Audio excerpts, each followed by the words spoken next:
Welcome everyone to Central Talk Show, where we bring your insights from the forefront of technology and cybersecurity. Today, I have the distinct honor to host a true titan in the field. He has more than 27 years of incredible experience.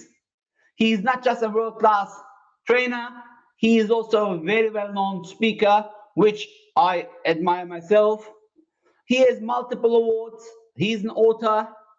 I can talk half day just about what he's doing. Very recently, he became a YouTube star as well.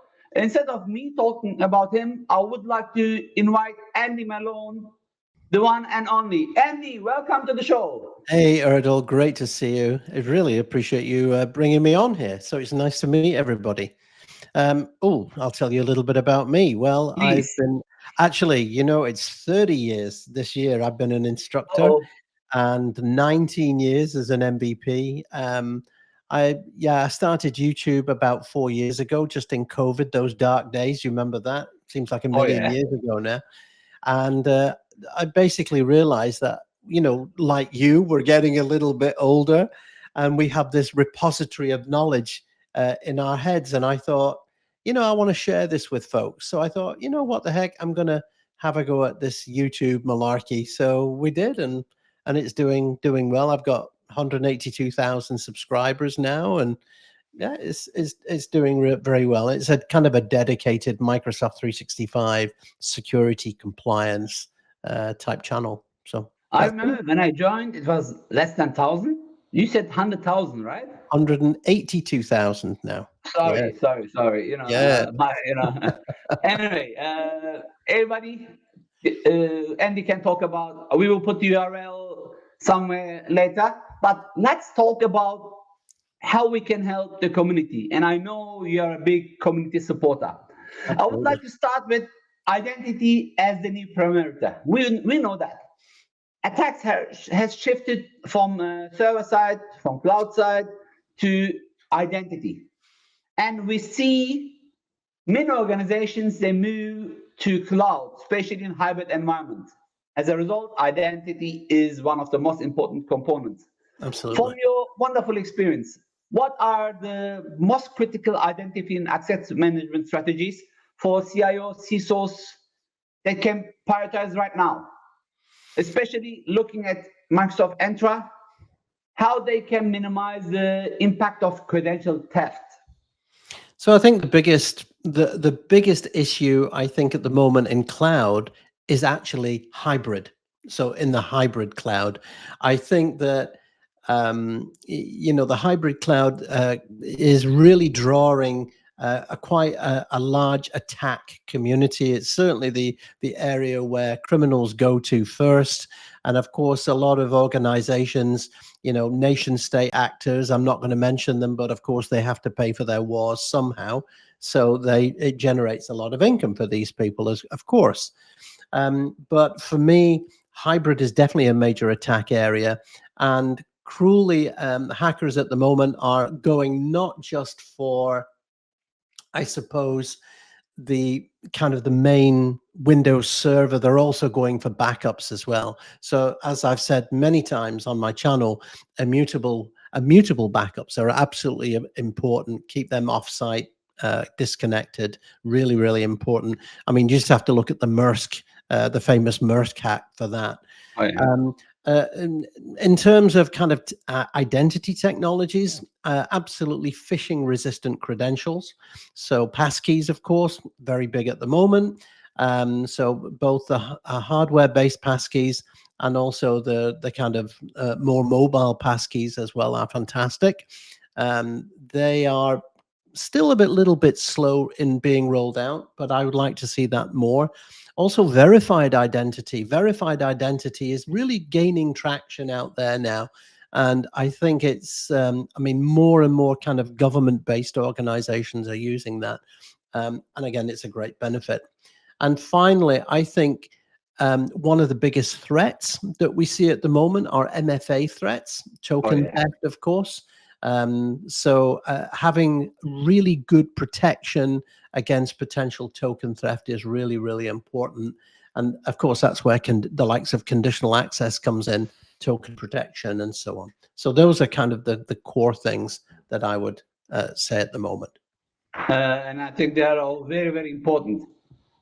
I mean, let's go to our next question, which is related to this as well. Now, let's learn something about balancing security with productivity. You are a Microsoft MVP, and you are really focused a lot at Microsoft 365. And it's not a secret, many organizations are leveraging the full suite of Microsoft 365 for productivity. However, this is bringing a significant attack surface. What are the key security configurations that us CISOs usually often overlook, but are absolute essential for maintaining a robust security posture without hindering user productivity? You always talk about it. Security is always like a jungler. You have to be in the balance. If you make it too secure, it is going to be less productive. Absolutely. Favorite quotes that you mentioned for years, and as someone who admires you for so long, how can you keep? I'm a CISO, right? How can I keep my organization secure without bothering my end users? It's a difficult question. It's really, that we all want that balancing of security and convenience, and probably, you can't have both, basically, as you know. So one of the first things you have to do, certainly if you've got a new tenant, is security defaults.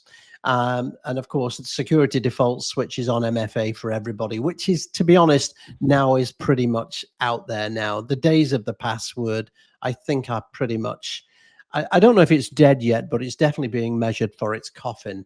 Microsoft is pushing for it a lot, right? Passwordless authentication. That's it. Yeah. So I think the days of the password are really coming to an end. But what we are seeing is customers, especially small, medium-sized businesses, less than 300 people. They're not quite sure which. I mean, let's face it, Microsoft licensing is quite complex. And the 30 years, sorry, I spent 25 years on it. I still have no clue how it works. Absolutely. So, I mean, gosh, I think if we get that worked out, we'll make a load of money. Status, right? Anyway, back to the topic. Yeah, but I think that in terms of licensing, I think you need to understand, first of all, I think the best value license that Microsoft can offer today is Business Premium. So certainly if you've got less than 300 users, you really do get a lot for your money, and you get a lot of those security products. But I think the kind of the security risk at the moment is actually coming from Microsoft itself, in that a lot of its products are very fragmented. So, you get this feature and it's a drip, drip, drip feature. And unfortunately, we're in this subscription space now. And it all started with Salesforce years ago, of course. And now, we subscribe to everything. And there will be a point where this barrier kind of tops out, I think. And I think the subscriptions are a problem. I mean, as a CISO, what happens if my subscription stops? Where is my data going to go? How can I get that data back? We're also concentrated in getting our data into the cloud. What can we do about getting our data out of the cloud? That's the important thing for me. And it will happen. It will come full circle. I believe that. Because ultimately, you're not going to keep your data in a subscription forever. It's something that you don't physically own. So I think that is a potential risk that CISOs need to answer. But again, it's got pros and cons. It's convenient, security. So I think, circling back to the original question, Business Premium, definitely for large organizations, E5. And even then, if you are using Teams, which is optional now, you don't really get the full kind of benefit with it unless you've got Teams Premium, and then you've got Copilot. And I mean, we're actually getting to the stage now where you're going to spend $1,200 per user per year. And that's just for the basic stuff. $1,200 per user per year. Just imagine per month. Yeah, so $1,200. Yeah, so $100. We're hitting that $100 ceiling now. So if you've got 20, 30 users, that's not a problem. But if you've got 20, 30,000 users, that is a problem. My budget is So gone as a the CISO. budget, I mean, let's face it, you talk about information security, you've got to keep tight on that pennies. You've got to keep control of your finances, because if you don't, you've got no business at the end of the day. So it's a real balancing act. And if you can find the answer, then, good luck to you. Oh yeah. you know, This brings something else in my mind. We talked about cloud, and cloud is now vintage, right? yeah, We saw, you mentioned a few minutes ago, pandemic. During pandemic, we saw that people, they could not adjust to the latest landscape, were outdated, they couldn't work, they suffered a lot because people were locked in their houses. I mean, me in Australia, I was physically locked in a hotel room for 2 weeks every time I visited overseas. wow. Now AI is coming. AI is new. You mentioned a few minutes ago how it's being in and out to cloud, but AI is bringing similar dangers, right? Um, Absolutely. you Absolutely. you connect. AI is giving you wonderful opportunities. Many stuff that you were doing manually, now it's automated. But once you subscribe, what are you sharing with AI? What is AI taking of you? So Absolutely. to the question, proactive versus reactive, emerging threats and the role of AI. I want to ask you this. Being an expert in the field, forget about your Microsoft head, being a security expert who for years run cybersecurity crime forums, right? You were the founder of it. How should CIOs, CISOs be preparing themselves against AI? Do you recommend any tools here that is going to empower us, which is not going to suck my budget? Sure. I mean, lock your data down even before you start thinking about AI. So, tools like information protection, compliance tools, which of course, depending on the industry that you're in. So if you're in pharmaceuticals, finance, aviation, oil and gas, government, we all have regulations that we have to adhere to. And you have to prevent that data from leaking out there. So, preventing data leakage, data loss prevention policies, these are all fantastic tools at preventing that. But you also need to lock down the free versions of the apps as well. I mean, if you go on to ChatGPT, for example, today, and you just you click on that little plus symbol, and there is a connector there directly into your OneDrive, but also to your OneDrive for Business, and you can connect to the free version of ChatGPT with your OneDrive for Business, and that OAuth prompt comes up, and basically you're spilling the beans straight into ChatGPT without any authorization from your company. So again, that's where things like Defender for Cloud Apps, or preventing that OAuth app leakage. It's there's so many different ways. The landscape, you're talking about the threat landscape. That is a major threat landscape. Just this week, I'm actually working with a customer. I won't name them at the moment, but it's an AI driven call center. And I have to say, I said to them, give me a quote, and I've actually got it here. And it says, this tool will make your company faster, smarter, and more human, with setup that takes less than 20 minutes. And it creates a call center agent that doesn't sleep, doesn't take lunch, doesn't take dinner, and they can work 24/7. And I'll Did I tell hear you, it right? you did. So, wow. This, I mean, just looking at that, I mean, from the dollar perspective, you're thinking, ching, ching, ching, I can make a fortune. But on the flip side, how many people are going to lose their job because of that? All of these call centers, if you're a first line call center, your job's finished. It's over. It's done. Start looking for another job. Seriously, it's done. And you're talking Interesting. about, yeah, I know. I couldn't believe it, And Jeffrey Hinton, Professor Jeffrey Hinton, who is the godfather of AI. Okay. he left Google a couple of years ago. And one of the reasons why he left Google, well, he was 75 and he was retiring anyway. But one of the reasons is he wanted to openly talk about the dangers of AI. One of the problems with AI at the moment is that it's owned by the big guys. It's owned by big American corporates, Microsoft, Google, Amazon, all of those big corporates, and they're all fighting OpenAI. off each other, and they're trying to get faster and faster and faster. And when we're missing the ethics of AI. So yes, we've got these at the moment. We've got these nice little tools that will produce pretty pictures and will help us with our daily work and so on. And to be fair, this is great. But Hinton is actually suggesting, I mean, at the moment, AI is like a 3-year-old, and we're treating it like a 3-year-old.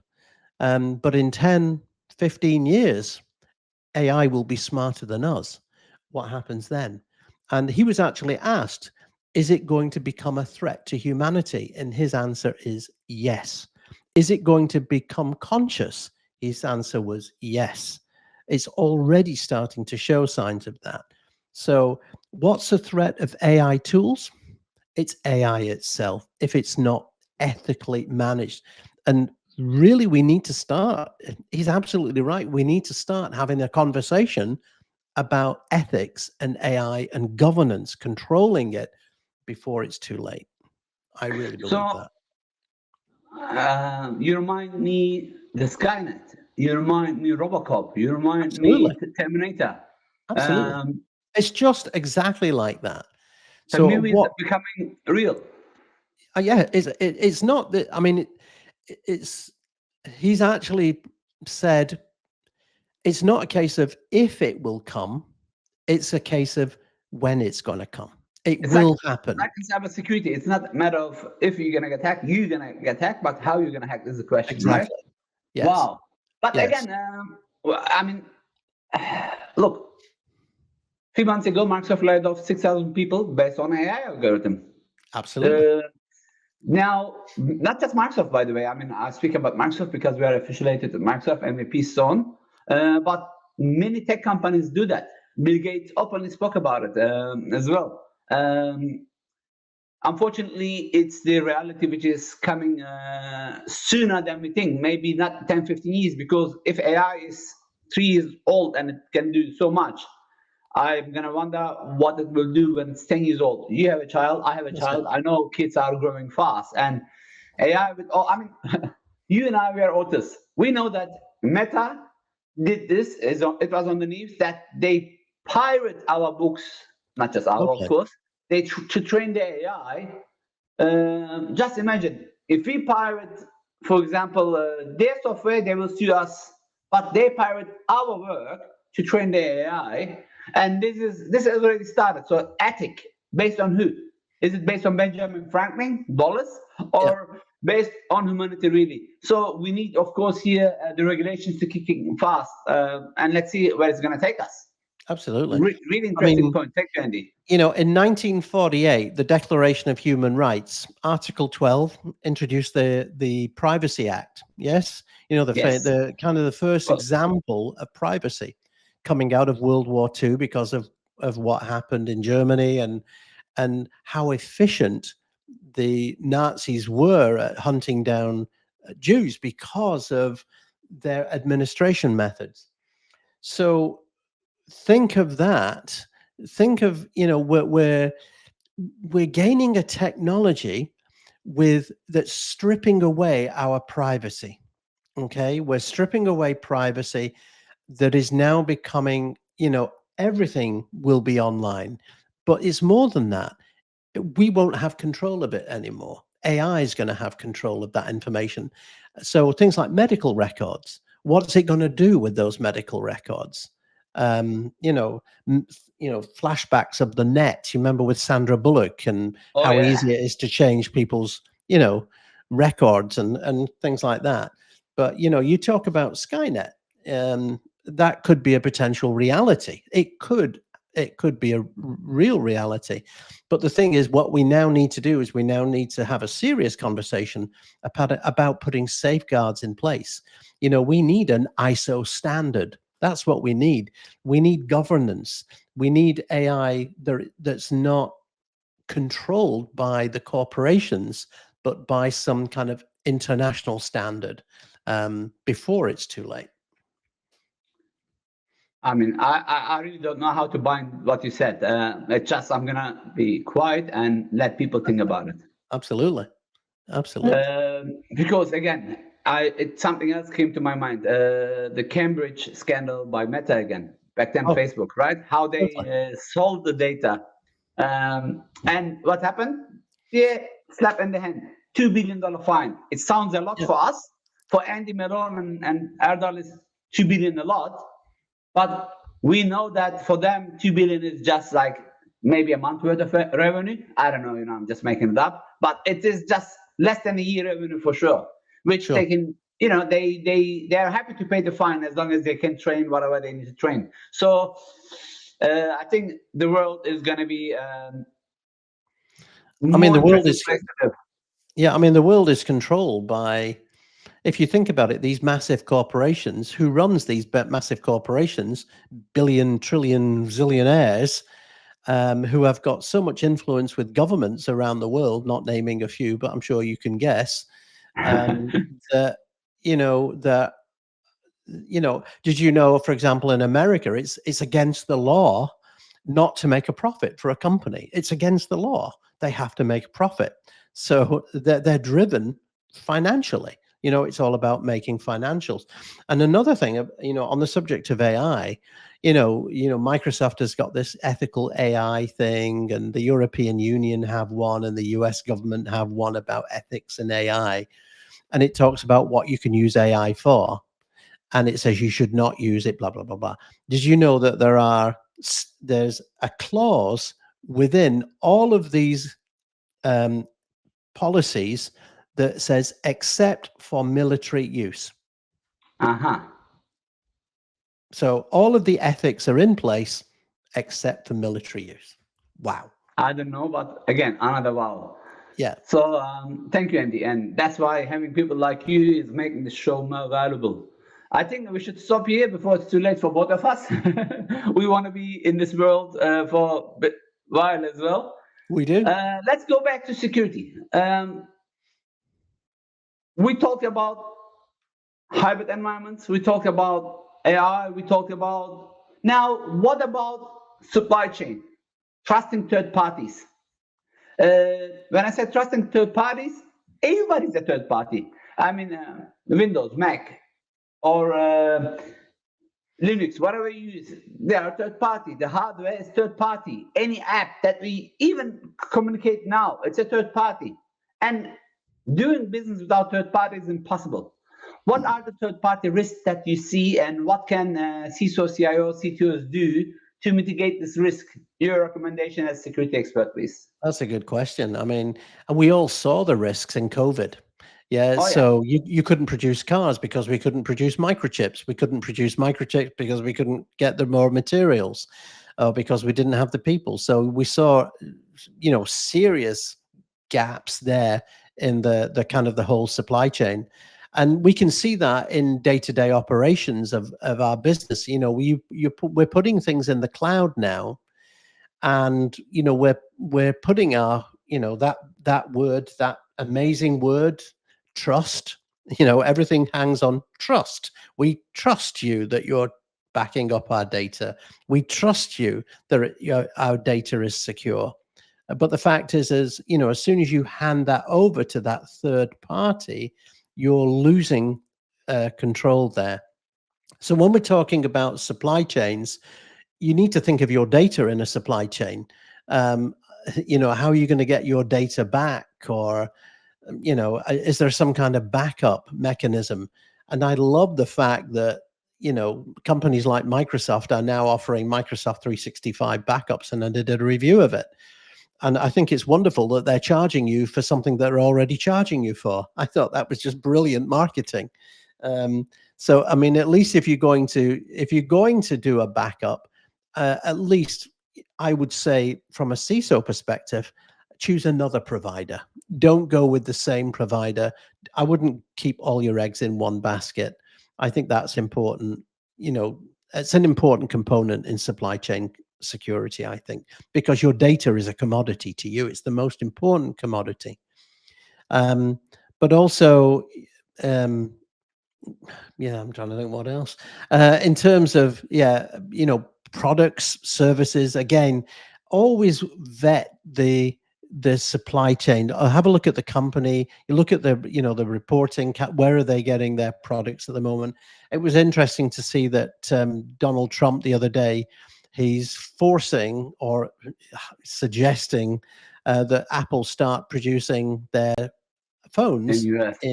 in the US. Not India. And of course, they won't have the infrastructure for it in the US. So, I I mean, mean, it's even not if just there's a the case of, infrastructure, they talk about having the skills workers, right? yeah, they're not going to have the workers. Yeah, I mean, that's it. They're not going to have the skills. Where they're going to get the chips from? They're going to have to get the chips from China. They're going to have to get, you know, all the materials are going to come from China. And then you're right back into that whole supply chain again.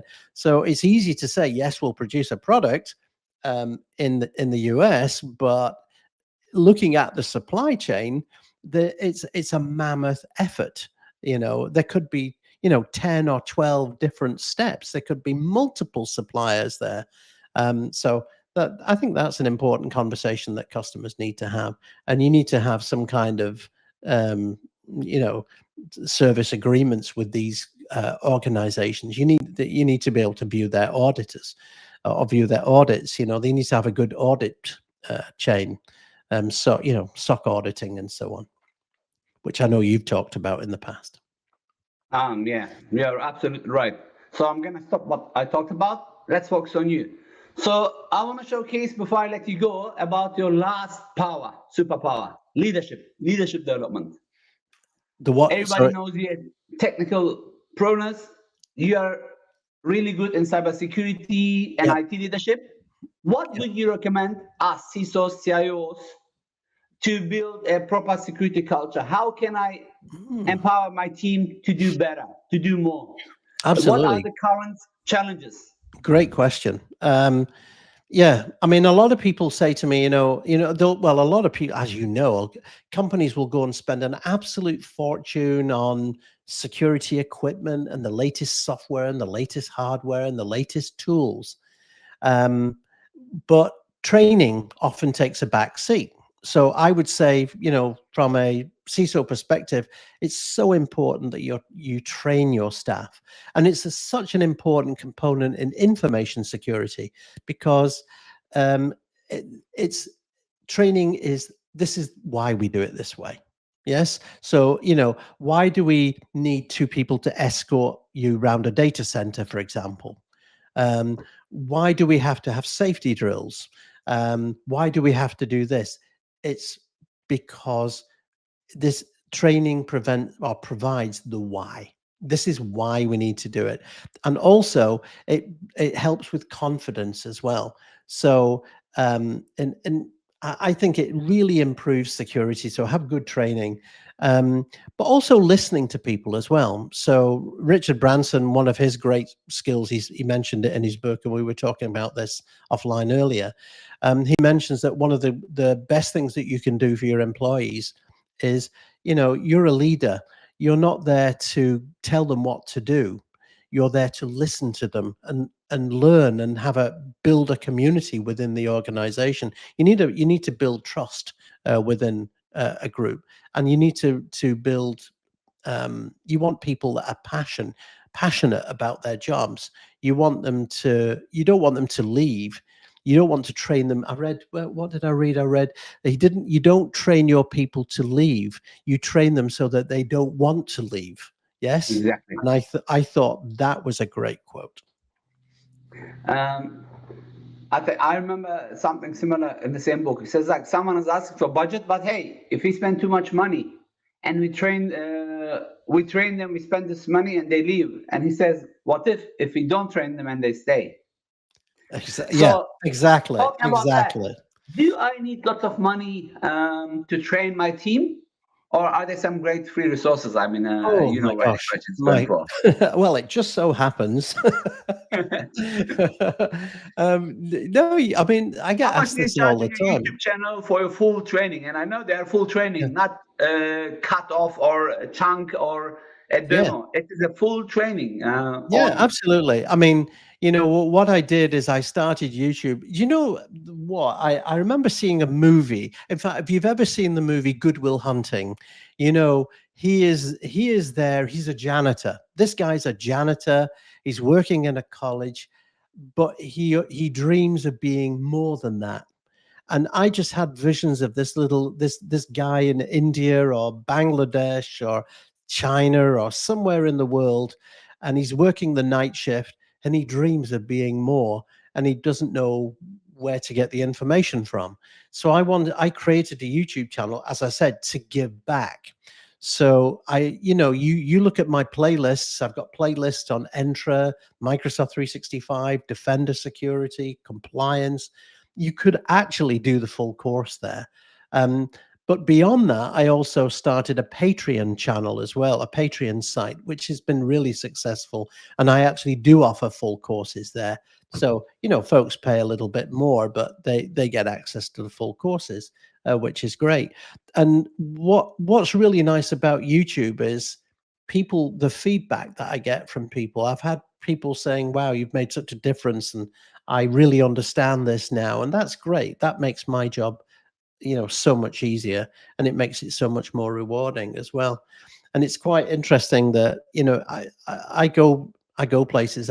Where was I? I was in the US, and I was in a supermarket, and this guy tapped me on the shoulder and he says, "Hey, you're Andy Malone. You're on YouTube." And I went, "Wow, that's incredible." I think you shared Uh, this on Facebook, right? I remember reading this, or you were. yeah, I was so proud. I liked it. I yeah. remember It's that. like, It's wow, such that's a great just, feeling. that was just amazing. But I started with nothing. I left school when I was 16 with no qualifications. I went back to college. I've done every job under the sun. I've been a projectionist.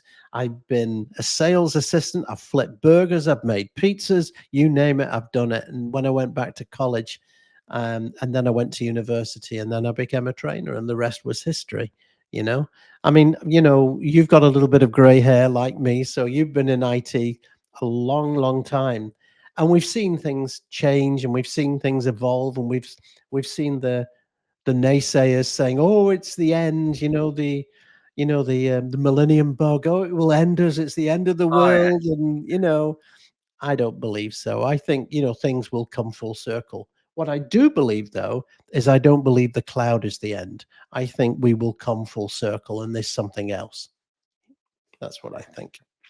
Andy, no, I mean, I know it, but for the ones that don't know you, now they know why you have all these little rings behind you, that little beautiful microphone, which makes you speak of the ear. I have the same. I know it's very rare.